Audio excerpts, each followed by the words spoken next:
Welcome to the Lemons and Pineapples podcast, the personal development podcast for folks who want more fulfillment, connection, purpose, and joy in life.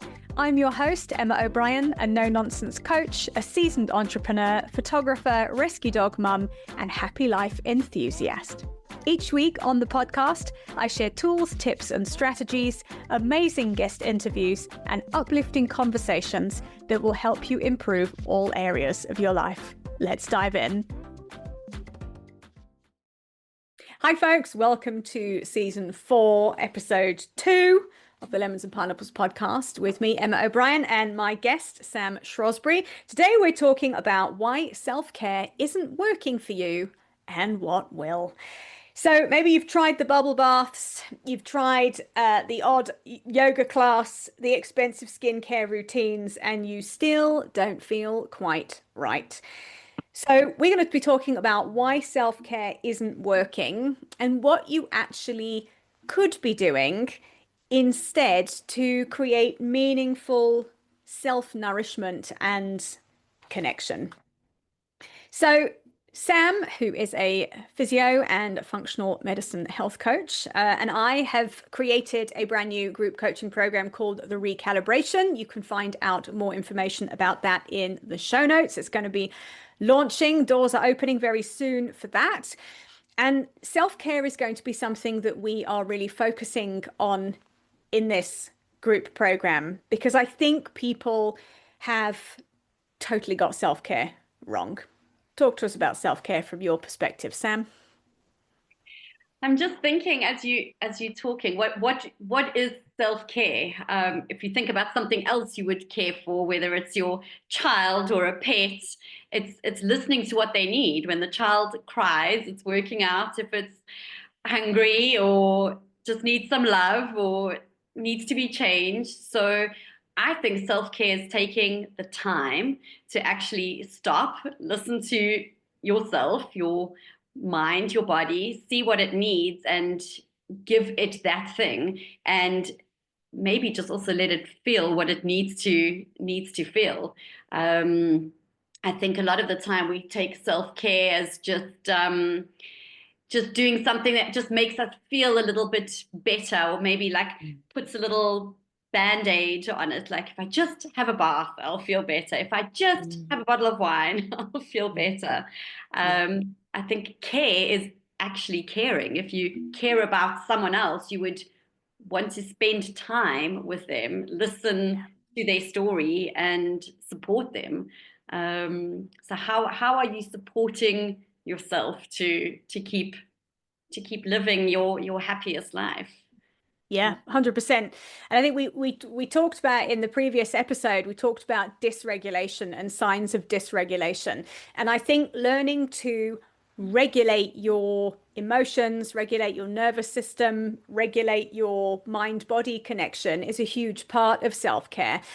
And one of the things that's really important is actually doing that before your body starts screaming, hey, I've got a problem, before you start feeling the overwhelm, before you're struggling to focus, before you have the headache, because you can preemptively add self-care into your day-to-day routine and help to prevent all of the problems that you and I both see with people who are stressed out and completely and utterly dysregulated and just not coping. I think you know, we talked in episode 1 about you have clients who come to your physio practice and they're literally surviving, and they're coming to have you kind of deal with the frozen shoulder and the tension headache, which actually isn't a physiological problem. It's a psychological problem that's manifesting physiologically because there's too much happening. And what we have to do is start addressing the root cause of our mind-body dysfunction, quite frankly. And one thing that we've talked about, one thing we're going to be focusing on in the recalibration course that we're doing is what is true regulation versus numbing and avoiding. Can you talk to us a little bit more about the kind of the numbing and avoiding that you see people doing? I think, yeah, I mean, we spoke in episode 1 about the number of people these days that are on anti-anxiety medication and antidepressants. It's basically like, there is this feeling, I don't like it, it needs to go away. And I think, yeah, I ran a course once where I asked people to tell me ways in which they help themselves feel better, how they shift emotions, how they listen to their emotions. And it was without fail. I drink a bottle of wine. I go out and go crazy with my friends. And it's like, let me just forget this thing. Let me distract myself with something else. Yeah, I think distractions are a big one. I think people like to keep themselves distracted and busy with work and lots of busyness and lots of social events and things like that. Even something as simple as eating and sleeping, which is self-care. I think people often will avoid eating, like I'm too busy, or I've got to eat on the run, or oh God, now I'm starving and I feel like I'm going to fall down. Let me just shovel something in my mouth, and then I'm wired by the time I need to go to bed. I can't actually sleep, so let me just take a sleeping tablet. We're not even doing the basic things. Or I think we've spoken about it before at our corporate wellness events that we do, where I don't even think people take the time to get up and go to the loo. It's just like back-to-back meeting, one after the other after the other. So you literally are numbing out those things. You're not listening to basic human things that we need to do. And so we numb out with the busyness of life, the next call, the next meeting, the next activity.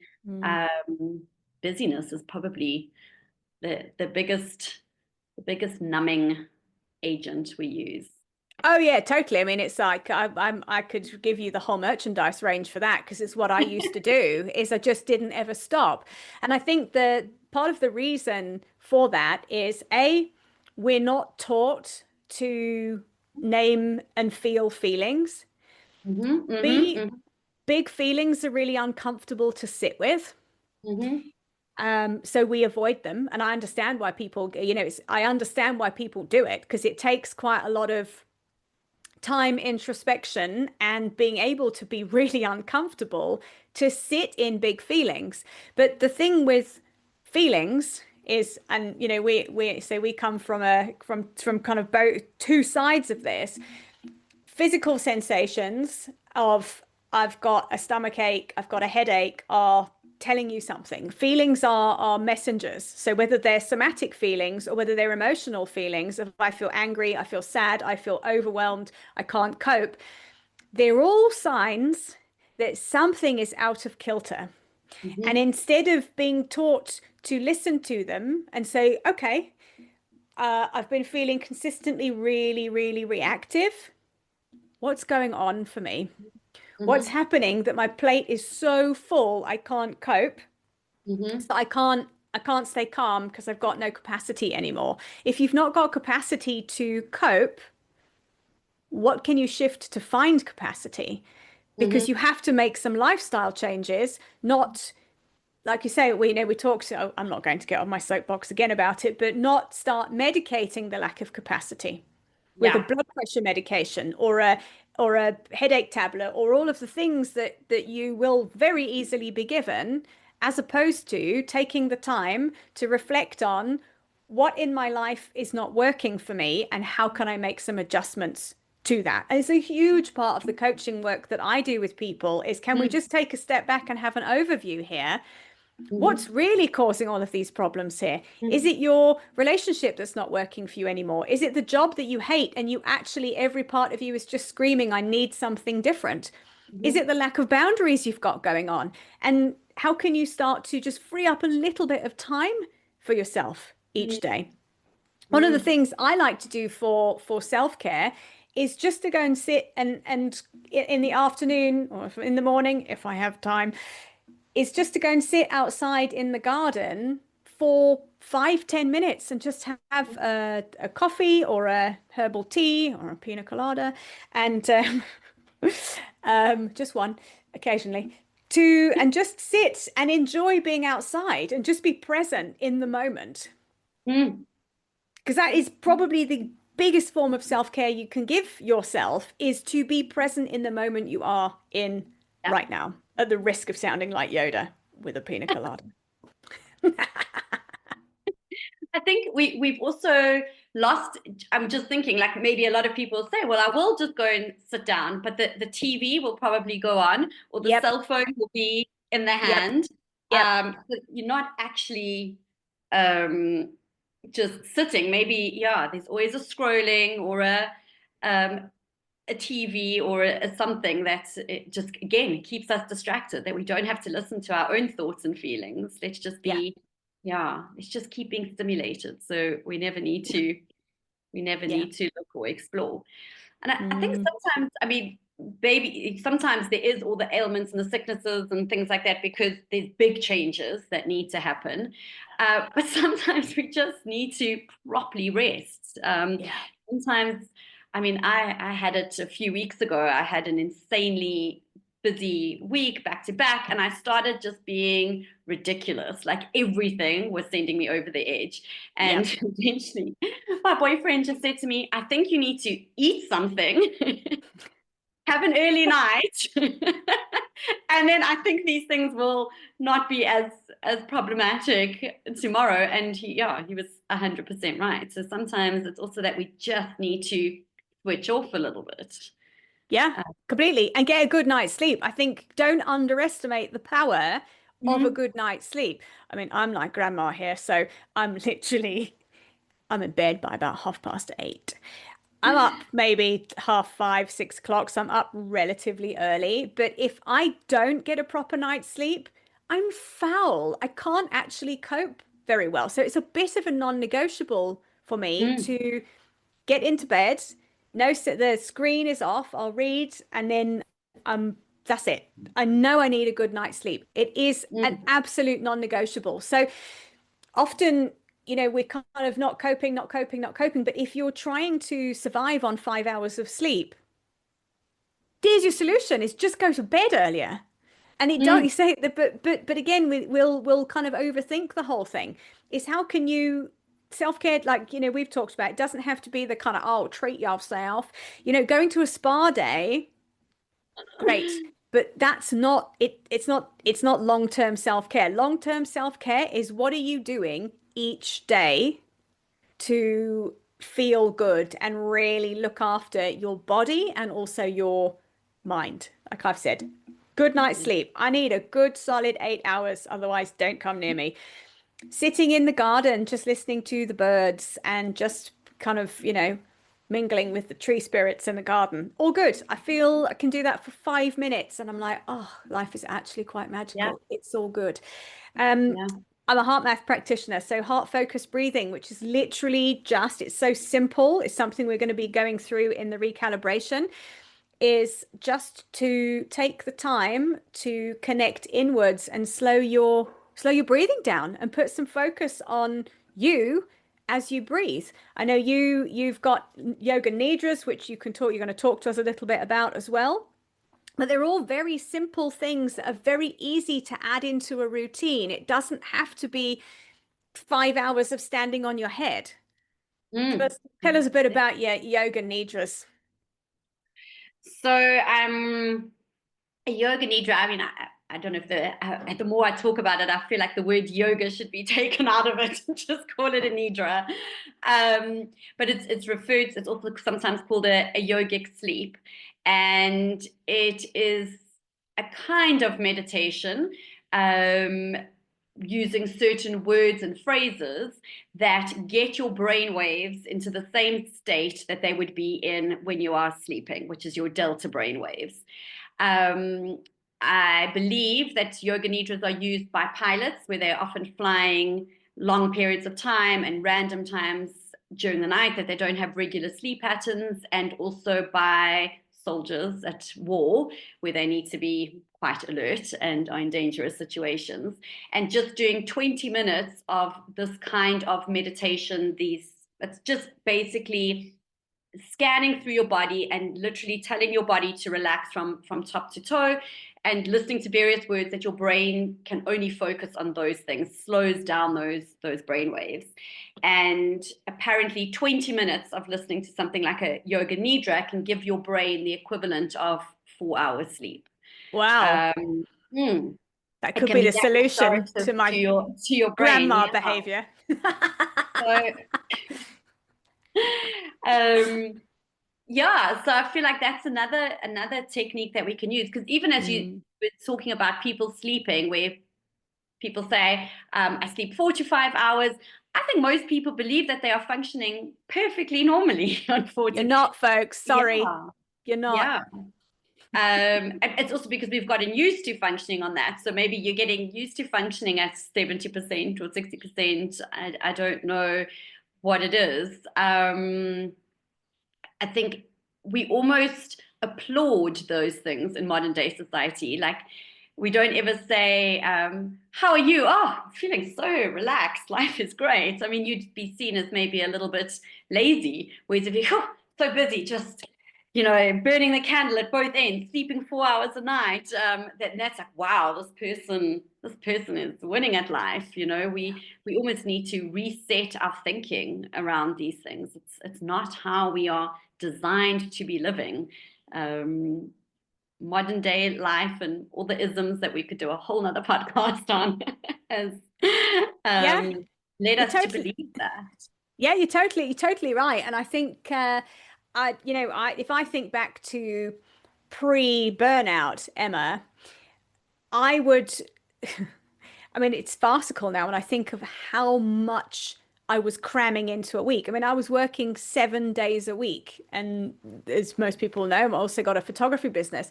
Some days I was doing 4 photo shoots a day and doing all the editing and delivering everything to clients and not doing anything else other than working. Folks, not normal. Okay, let's just drop that myth. And I can remember people saying to me, "Oh, you're so lucky. You're so lucky to be so Mm, busy. mm, Don't mm, complain."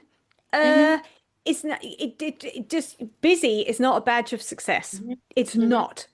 It is, I think, a measure of success, in my not very humble opinion, is how much are you enjoying life? mm, How often are mhm, you present with where you're at and the people you're with? How many deep, meaningful conversations you having with your partner, your friends, your children mm, each day? How often do you sit back and go, "Oh, this feels really, really good"? I mm, think that's a measure of mm. success, not Yeah. how many customers can I hustle. Don't get me wrong, I'm the first person to tell you I love earning money. It's a big buzz for me to earn money, but Mm, it's not the be all and end all mm, for me. It's more, did I have a nice day? Do I feel fulfilled? I think that really is the measure of success, and we've got to shift the narrative around it. mhm. I will always remember having a conversation with my stepmom when she was dying from terminal cancer, and she didn't say, "I wish I'd done more." She said, "I'd Mm. wish I'd actually gone out and experienced more. Yeah. I'd Yeah. wish I'd gone to take the time to visit some of the places that were really local to me that I could have just gone and enjoyed. I wish I'd enjoyed my life more." Yeah. And I think it's about making sure you're doing that before you hit a point of no return. 100%. And I know it kind of goes off at a bit of a deep tangent, but it's really what else is there if we're not Yeah. actually enjoying the day-to-day of things? And that starts with taking care of yourself. Because if you can't take care of yourself adequately, you can't care for or connect with anybody else. Yeah. So, Yeah, I'm just thinking back. There's that, I think it was a Russian study on babies where they gave the babies everything that they needed in terms of food and clothing and warmth, and the babies still didn't thrive because they were never given love. So I think, just circling back, I think really caring for yourself is giving yourself what you need physically and emotionally. yeah, And just constantly tying that self-care needs to be looking at both sides of that coin yeah, all the time, because maybe yeah. working is helping you achieve something physically and tangibly in Hmm. terms of a Hmm. living, and that can buy you your home and things like that, Hmm. but unless you're also looking after yourself mentally and emotionally, Yeah, it's going to be pointless. guess it. You can't enjoy it. So there you go. On that mic drop, Sam and I have created an amazing 6-week program called the Recalibration. We are going to be opening the doors to that very soon. You can find all the info there's a link in the show notes to go and have a look at. This is for you if you're listening to this and going, okay, this all resonates, but I don't know how to do it. I want something to be different, but I don't know where to begin. It feels like it's all too much. This is a practical course. We're going to be kind of giving you holistic mind-body techniques and things that you can be doing that are realistically you can add them into your daily routine without creating overwhelm. So we've put a lot of love into this, so we're really excited to share it with you. So make sure you have a look in the show notes. And of course, as always, we'd love to hear from you and what your takeaways were from this episode. You can pop either of us a message on Instagram. The links are in the show notes, and we will both see you in the next episode. Thanks for listening. Thanks for being with me, Sam. Thank you, Emma. Bye for now, team. Thank you for listening to today's episode. If you've enjoyed it, please leave me a 5-star rating and a review, and make sure you share this episode with a friend who you know will also enjoy it. I'd love to connect with you on Instagram. Please drop me a DM and say hi at Emma O'Brien Coach. And for more information about coaching with me, please head to my website, which is emmaobrien.coach.com.